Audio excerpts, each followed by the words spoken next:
ఈ వీడియో లాస్ట్లో చూడండి. ఈ సంతలో వచ్చేసి 5,000 నుండి 1,00,000 రూపాయల వరకు రోజుకి 20 లీటర్లు పాలిచ్చే ఆవు, రెండో ఈత మూడో ఈత మీకు ఎలాంటి జాతి ఆవు కావాలంటే అలాంటిది. అలానే లక్షల్లో ఆవులు, వేలల్లో జనాలండి ఈ సంతలో. కొనేటోళ్ళు తక్కువ, మోసం చేసేటోళ్ళు ఎక్కువ. ఈ సంత ఎక్కడ, ఏ టైంకి స్టార్ట్ అవుతుంది అనేది ఈ వీడియో లాస్ట్లో చూస్తే తెలుస్తుంది. మీరు తమిళ్ చూడొచ్చండి. లక్షల్లో ఆవులు, వేలల్లో జనాలు, కొనేటోళ్ళు తక్కువ అండి. ఈ సంతలో వచ్చేసి మోసం చేసేటోళ్ళు ఎక్కువ ఉన్నారబ్బా. సో నేను ఎందుకు చెప్తున్నాను, నిజమా కాదా? ఈ సంతలో వచ్చేసి అండి కొన్ని లక్షల్లో ఆవులు వస్తున్నాయి. మంచి రీజనబుల్లో అబ్బా. 5,000 నుండి 1,00,000 రూపాయల వరకు రోజుకి 20 లీటర్లు పాలిచ్చే ఆవులు దొరుకుతాయి. మీకు ఎలాంటి జాతి ఆవు కావాలంటే అలాంటి జాతి ఆవులండి. సో ఈ సంత ఎక్కడ, ఎన్ని గంటలకు స్టార్ట్ అవుతుంది? ఈ సంతలో మీరు ఒక్కసారి దిగారంటే బయటికి రావడానికి అర్ధగంట టైం పడుతుందండి. రాత్రి 12 గంటలకు స్టార్ట్ అవుతుంది, పొద్దున 7 గంటలకి క్లోజ్ అయిపోతుంది ఈ సంత వచ్చేసి మనకు. సో మనం ఆ టైంలోనే ఏ ఆవు తీసుకోవాలంటే మనకు నచ్చిన ఆవు ఆ టైంలోనే మనం సెలెక్ట్ చేసుకోవడం కూడా కష్టమైపోతుంది. అన్నీ మంచి ఒక రేంజ్లో ఉన్న ఆవులు అయితే దిగుతున్నాయండి. సో చాలామంది మన సబ్స్క్రైబర్లు చెప్పేసరికి నేను ఆ సంతకు వెళ్ళానబ్బా, కానీ ఫేక్. మీరు తమిళ్ చూశారు, నిజమే. చాలామంది నేను వీడియో ఓపెన్ చేసి చాలామంది సబ్స్క్రైబర్లు ఈ విధంగానే మోసం అయిపోతున్నారు. ఏంటంటే మన రాష్ట్రం కంటే బయట రాష్ట్రాల్లో చాలా తక్కువలో వస్తున్నాయట. బ్రదర్ ఒకసారి మీరు అక్కడికి వెళ్ళి వీడియో తీయండి ప్లీజ్. చాలామంది మన సబ్స్క్రైబర్లు రిక్వెస్ట్ చేసేసరికి నేను పోతే పోయిందని 4 రోజులు జర్నీ పట్టిందబ్బా. నాకైతే మస్తు జ్వరం వచ్చేసింది మొత్తానికి. అయితే ఒళ్ళు నొప్పులు ఒకటి 2 రోజులు జర్నీ. నాకు ట్రైన్లోనే వెళ్ళిన, రిజర్వేషన్ టికెట్ బుక్ చేసుకున్నా, మనం ట్రైన్లో వెళ్ళినా. ట్రైన్కి వెళ్ళేసరికి రాత్రి 7:30 ఎక్కితే పొద్దున 11 గంటలకి దిగి హోటల్ వెళ్ళి పండుకొని మళ్ళీ రాత్రి 12 గంటలకు సంతకు వెళ్ళాను నేను. ఈ సంత ఎక్కడ, అసలు సంతలో నేను చెప్పినంత ఆవులు వస్తున్నాయి? మీరు వీడియో చూస్తే అసలు ఏంద్రబాయ్ సంతనా ఇది ఒక జాతరనా అనేలా ఉంటుంది మీకైతే. కానీ చాలామంది ఏందంటే వీడియోలు చూసి మా కాడ తక్కువలో ఉన్నాయి, బయట రాష్ట్రం వాళ్ళు పెడుతుంటారు. మరి మన స్టేట్లో తక్కువలో ఎందుకు పెడతలేరు? ఎందుకంటే చాలామంది 50,000 40,000 మా కాడ వస్తున్నాయి. అదే విధంగా సబ్స్క్రైబర్లు చాలామంది అనుకుంటున్నారు. సో ఇది మీకోసం అని నేను అంత దూరం వెళ్ళానండి. బయట రాష్ట్రంలో కూడా సేమ్ యాస్టీజ్ ఇదే ప్రైస్ ఉందబ్బా. చాలామంది ఏంటంటే 40,000 50,000 పెడితే చాలా రోజుకి 10 లీటర్ ఇచ్చేది దొరుకుతాయి, 60,000 పెడితే చాలా అని అనుకుంటున్నారు. లేదండి, ఇక్కడ వచ్చేసి మనకు సో మన కాడ 50,000 పెడితే 3 4 4 5 లీటర్లు ఇస్తుందో అక్కడ కూడా సేమ్ అదే ప్రైస్ ఉంది. కాకపోతే మనకు అక్కడ డిఫరెంట్ ఏంటంటే 2-3 వేల రూపాయలే. ఈ 2-3 వేల రూపాయలు డిఫరెంట్ చూసుకుంటుంటే మనకు ట్రాలీ ఛార్జ్ కానీ డిషం కిరాయి వచ్చేసి అక్కడ నుండి మన కాడికి వస్తే సో 800 కిలోమీటర్ మీరు ఎక్కడైనా వేసుకోండబ్బా. ఆ సంత నుండి మీరు 800 కిలోమీటర్ల దూరంలో వెళ్తే 40,000 నుండి 55,000 రూపాయల ఖర్చు డిషానికే వస్తుంది. సో ఇంత కిరాయి పెట్టుకొని మీరు పోతాను అంటే పోండి. ఇంకోటి మధ్యలో ఎక్కడైనా గోశాల కానీ ఏదైనా తల్లిగారని తల్లిందంటే గటే ఇక ఆవులు.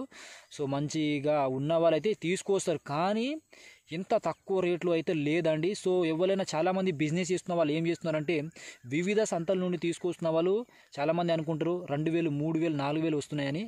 అంత సీన్ లేదబ్బా. ఇక్కడ వచ్చేసి వాళ్ళందరికీ నేను తెలుసుకున్నాను, చాలా వరకు రీసెర్చ్ కూడా చేశాను నేనైతే. ఎవరైనా సరే బిజినెస్ చేసేవాళ్ళు 1,000 2,000 3,000 రూపాయల కంటే ఎక్కువ ఆశిస్తలేరు. ఎందుకంటే రేట్లు పెరిగినాయి. సో గతంలో మనకు పాల రేట్లు పెరిగినాయి, మళ్ళీ డౌన్ అయిపోయింది. ఒక విజయ డైరీలో తప్ప మిగతా అన్ని డైరీలో తక్కువ అయిపోయింది. 5 రూపాయలు తగ్గించారని చెప్తున్నారు చాలామంది. సో అట్లానే మిల్కింగ్ రేట్ తగ్గిందని అక్కడ యానిమల్ రేట్ అయితే తగ్గలేదబ్బా. చాలామంది మన తెలంగాణలో అందరు డైరీ ఫామ్లో వీర లెవెల్లో పెట్టేస్తున్నారు అందరైతే. కానీ ఫస్ట్ అందరు చేసే మిస్టేక్ ఏంటంటే తీసుకోపోగానే పాలు కావాలి మాకు, ఓపిక లేక చాలామంది భయపడుతున్నారు. కనీసం ఒక ఆవు మన కాడ తీసుకొచ్చిన తర్వాత సెట్ అవ్వాలంటే ఒక నెల రోజులు పడుతుంది, 2 నెలలు పడుతుంది. కొన్ని ఆవులు ఫస్ట్ ఈతకి సెట్ అవనే అవ్వవు, సెకండ్ ఈతకి అవుతాయి. సో ఈ విధంగా డైరీ ఫామ్ నడపాలంటే, మనం డైరీ ఫామ్లో సక్సెస్ అవ్వాలంటే కనీసం 1 సంవత్సరం నుండి 2 సంవత్సరాలు టైం పడుతుంది. ఎందుకు ఇన్ని రోజులు గ్యాప్ వస్తుందంటే మనకు మొత్తం టెక్నిక్ అస్సలు అర్థం కాదు. ఫస్ట్ ఎట్లా పెట్టాలి, ఎట్లా మెయింటైన్ చేయాలి, ఏదో అర్థమైపోయిందని అనుకుంటాం మనం ఒక నెలలోనే, మళ్ళీ కన్ఫ్యూజ్ అయిపోతాం. మనకు తెలియని చాలా ఉన్నాయి, నేర్చుకోవాల్సింది ఇంకా చాలా ఉంది. కాబట్టి నేర్చుకోవాలంటే డైరీ ఫామ్లో 2 సంవత్సరాలు టైం పడుతుంది మనం సక్సెస్ అవ్వాలంటే. మాకు ఈ డైరీ ఫామ్లో సక్సెస్ కావడానికి 10 సంవత్సరాలు టైం పట్టింది. అయినా సరే ఇప్పటివరకు ఎంతో కొంత మిస్టేక్ అవుతూనే ఉంది. అయినా పర్లేదు, దాన్ని మేము కవర్ చేస్తూ పోతున్నాం. కానీ ఇప్పుడైతే నేను మీకు ఆ సంత చూపిస్తాను అండి. అసలు సంత చూసిన తర్వాత ఏంద్ర బాబు ఇది సంతనా ఒక జాతరనా అనిపిస్తుంది. సో అంత దూరం వెళ్ళి వీడియో చేసినందుకైనా ఒక లైక్ చేయండి, వీలైతే సబ్స్క్రైబ్ చేయడం మర్చిపోకండి. ఎవరైనా దూరంలో బయట రాష్ట్రంలో వెళ్ళి ఆవులు కొనాలి అని అనుకున్న వాళ్ళకి ఈ వీడియో అయితే షేర్ చేయండి. వాళ్ళకు ఒక గుణపాఠం లేక వస్తుంది ఇదైతే. ఎందుకంటే బయట రాష్ట్రం కాడ కొనే బదులు మన కాడనే తీసుకోండి. మీరు అంత దూరం వెళ్ళి ఆ 2000 3000 రూపాయలు కకృతి పడి అక్కడ వెళ్ళి కొన్నారంటే మీరు డిషం కిరాయి వాసిపోతుంది. ఒక ఆవు తీసుకుంటే మీకు అక్కడ ఒక ఆవు ఫర్ సపోజ్ 80,000కి తీసుకున్నారు. ఒక రోజుకి ఒక 14 లీటర్ పాలు ఇచ్చే ఆవు 80,000కి తీసుకుంటే మన కాడ కూడా అదే రేట్లలో ఉంది 75-80,000లోనే. కానీ మీరు 80,000కి తీసుకుంటే డిషం కిరాయితో కలిపి మీకు 1,00,000 రూపాయలు అయిపోతుంది అటు నుండి ఈడికి వచ్చేసరికి. సో అదే ఆవుని ఇక్కడ తీసుకుంటే మీకు మంచి బెనిఫిట్ అయితే ఉంటుంది. వీడియో చూసేయండి లాస్ట్ వరకు. వీలైతే నేను చెప్పింది కదా, ఒక లైక్ చేయడం మర్చిపోకండి. మీరు షేర్ చేయకపోయినా పర్లేదు, లైక్ చేస్తే కొంతమంది సబ్స్క్రైబర్లు డైరీ ఫామ్లో వద్దాం అనుకున్న వాళ్ళు కానీ ఎక్కడైనా బయట రాష్ట్రం వెళ్ళి కొనాలి అని అనుకున్న వాళ్ళకైనా ఈ వీడియో రీచ్ అవుతుంది. ప్లీజ్ ఒక లైక్ మాత్రం చేయండి. కనీసం ఒక 500 లైక్స్ అయినా చేయండి అబ్బా. చాలా దూరం వెళ్ళి వీడియో తీసాను కష్టపడైతే. ఈ వీడియో లాస్ట్లో చూడండి అబ్బా. మన సబ్స్క్రైబర్లు చాలామంది అడిగింది నన్ను ఒకటి, భయ మన రాష్ట్రంలో కాకుండా బయట రాష్ట్రం వెళ్ళి కొంటే అట చాలా తక్కువగా వస్తుందని చెప్పారండి. అయితే నాకు రీసెంట్గా PMEGP లోన్ శాంక్షన్ అయింది. సో మన ఛానల్ని ఫాలో అవుతున్న వాళ్ళైతే వాళ్ళకి తెలిసే ఉండదు, మనకు రీసెంట్గా 5 లక్షల లోన్ అయితే శాంక్షన్ అయింది. సో 5 లక్షల లోన్ శాంక్షన్ అయింది. ఇక మన కాడ తీసుకునేందుకు మంచిగా బయట రాష్ట్రానికి వెళ్ళి 5 లక్షల్లో ఒక 10 ఆవులు పట్టుకొద్దామని అయితే ఉరికినాడు. 50,000 దొరికితే అవుతాను అనుకుని. కానీ అక్కడ వెళ్ళినాక నాకు తెలిసిందంటే నేను పెద్ద బుగ్గగానే అయిపోయిందని నాకు అప్పుడే అర్థమైంది. ఎందుకంటే వీడియోలు చాలామంది పెడుతూనే ఉన్నారు యూట్యూబ్ ఛానల్లో. ఏంటంటే మా కాడ 5,000కు ఉంది, మా కాడ 10,000కు ఉంది, మా కాడ 50,000కు ఉంది, మా కాడ 60,000కు, మా కాడ 70,000కే 10 లీటర్ ఇచ్చేటుందని చెప్తున్నారు వీడియోలో, బయట రాష్ట్రంలో అది కూడా. సో చాలామంది నాకు చెప్పిన సంత ఒకటే అండి, ఈ రోడ్ సంతలో అట మంచి రీజనబుల్ ప్రైస్లో వస్తున్నాయి. అయితే ఈ రోడ్ సంత మా కాడ నుండి ఈ రోడ్ సంత ఎంత ఉందంటే అండి అక్షరాల 950 కిలోమీటర్లు వస్తుంది. మరి అంత దూరం నేను పోయి తీసుకోవాలన్నా అంటే సరే పోదాం, బయట రాష్ట్రం మన కాడ ఉంది 5 లక్షలు, మన కాడ తీసుకుంటే కనీసం దాంట్లో 4-5 ఆవులే వస్తాయి. బయట రాష్ట్రంలో 10 ఆవులు వస్తున్నాయి, మనకు మస్తు 5కు 5 బెనిఫిట్ అని అనుకునే వెళ్ళినా. కానీ అక్కడ వెళ్తే నాకు తెలిసింది ఏంటంటే మన కాడ రోజుకి 14 లీటర్లు పాలు ఇచ్చే ఆవు 70,000-80,000 మధ్యలో దొరుకుతుంటే, అదే నేను ఈ రోడ్డు సంత రాత్రి 12 గంటలకు స్టార్ట్ అవుతుంది, పొద్దున 7 గంటల గంట క్లోజ్ అవుతుందట అండి. ఈ సంతలో అబ్బా ఆవులు లక్షల్లో ఆవులు ఉన్నాయి, వేలలో జనాలు. ఈ సంతలో మనం ఒక్కసారి దిగితే బయటికి రావడానికి అర్ధ గంట టైం పడుతుంది, అంత క్రౌడ్ ఉంటుంది అబ్బా. మంచి వెదర్కి తట్టుకొని మంచి మిల్కింగ్ ఆవులు అయితే దీంట్లో ఉన్నాయి. హెచ్ఎఫ్, జెర్సీ, సాహివాల్, గిరి, కాంక్రీట్, మీకు ఏ ఆవు కావాలంటే ఆవు. బర్రెలు మాత్రం దొరకవండి, బర్రెలు చాలా తక్కువ వస్తాయి ఈ సంతలో. ఒక బర్రెలు ఒక 150 వస్తే ఆవులు మాత్రం మీకు లక్షల్లో ఆవులు నిజంగానే ఉన్నాయండి. ఇక్కడైతే జనాలు వాటి తగ్గట్టే. మీరు ఒక డిషం ఎక్కి చూస్తే మీకు ఒక జాతర ఆవు పడుతుందండి. ఏం జాతర రా బాబా అంటే ఇది మనకు ఈ రోడ్ సంత జాతర అవుతుంది. ఆ రోజు అయితే రాత్రి 12 గంటలకు స్టార్ట్ అవుతుంది. చాలా ఆవులు ఉన్నాయండి ఇక్కడ. నేను రోజుకి 14 లీటర్ పాలు ఇచ్చావు ఎంత గడిగానో తెలుసా ఇక్కడైతే. వాళ్ళు నాకు చెప్పింది ఏంటంటే మొత్తం తమిళనాడు అండి, ఇది తమిళంలో మాట్లాడతాడు వాళ్ళు వచ్చేసి. సో మరి ఎట్లా మేనేజ్ నేను చేశానంటే, నాకు తెలుగు వస్తుంది, హిందీ మామూలుగా, మనకు తమిళ రాదు. నేను అడిగింది ఒకటి ఇంగ్లీష్లో, ఆ భయ ఇది ఎంతకు వస్తుందని వాళ్ళని అడిగితే ఇంగ్లీష్లో, అది కూడా అర్థమవుతలేదు వాళ్ళు కనీసం ఇంగ్లీష్ అయితే. ఇంగ్లీష్లో చెప్పిన హౌ మచ్ కాస్ట్ 65, 75 అట్లా అడిగితే వాళ్ళు ఏమని చెప్పారంటే, నాకు రోజుకు 14 లీటర్లు పాలు ఇచ్చావు అడిగాను. వాళ్ళు నాకు చెప్పేది, వాళ్ళు చెప్పింది నేను వింటే దడుచుకోపోయినా నేను దెబ్బకి. అంత దూరం వచ్చి ఈ రేటుకి అడిగానని వాళ్ళు నాకు చెప్పింది ఒకటే, రోజుకు 14 లీటర్లు పాలు ఇచ్చావు, రెండో ఈతావు, క్రాస్ జెర్సీ సాహివాల్ మిక్సింగ్ ఉన్న ఆవుని అడిగానండి నేనైతే. వాళ్ళు నాకు ఎంత చెప్పారంటే మన కాడ తీసుకుంటే 75,000-80,000 వస్తుంది.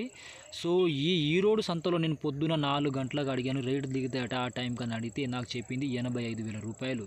ఆ 85,000 రూపాయలు నేను మా ఇంటికి తీసుకొసి నాకు పడుతున్న కాస్ట్ వచ్చేసి 95,000 రూపాయలు.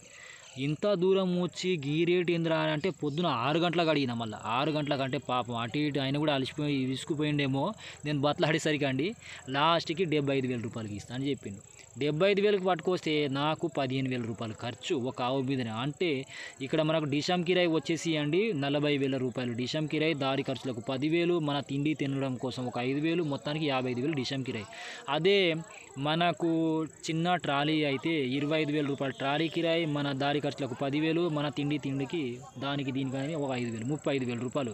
ఒక ఆవు అయినా 2 ఆవులు వేసుకొచ్చినా కూడా గింత ఛార్జెస్ పెట్టుకుని గింత దూరం వచ్చి నాకు అనిపించింది ఒకటే, నాకు మొత్తానికి 3,000 రూపాయలు ట్రాలీ కిరాయి బొక్క అయిపోయిందని అనుకున్నా, ట్రావెలర్స్ ఛార్జెస్. సో ఈ సంతకు నేను నిజంగా వచ్చానా లేదని మీరు డౌట్ వస్తుంది, ఏమన్నా ఒక సెల్ఫీ వీడియో కూడా దిగాను ఆడైతే. కానీ మొత్తానికి చెప్పుకోవాలంటే అబ్బా ఒక జాతర, అసలు మొత్తం జాతర కాదండి, ఇంత పెద్ద సంత మీరు ఎప్పుడు చూడుంటారు అసలు. ఈ సంతలో మీరు దిగారంటే కనీసం బయటికి రావడానికి అర్ధ గంట టైం పడుతుంది. కానీ ఈ సంతలో మీకు ఏ ఆవు కొనాలనేది కూడా అసలు మీకు అంచనా అనేది రాదు. ఎందుకంటే అన్నీ మంచి బ్రీడ్ ఆవులు, మంచి మిల్కింగ్ ఆవులే ఇక్కడ అండి. ఒక రేంజ్లో ఉన్నాయబ్బా ఇక్కడ ఆవులు అయితే. ఈ సంతలో అయితే నేను మీకు సంతను చూపిస్తున్నాను కానీ ఆవులను చూపించలేకపోతున్నాను. ఎందుకంటే సంత ఎంత పెద్దగా ఉందో దానికి తగ్గట్టే ఆవులు అయితే వస్తాయండి. మామూలు క్రౌడ్లో లేదబ్బా ఈ సంత వచ్చేసి కనీసం ఒక 10 ఎకరాల్లో ఉండొచ్చు నాకు తెలిసినంత వరకు. ఈ వీడియో నచ్చితే ఒక లైక్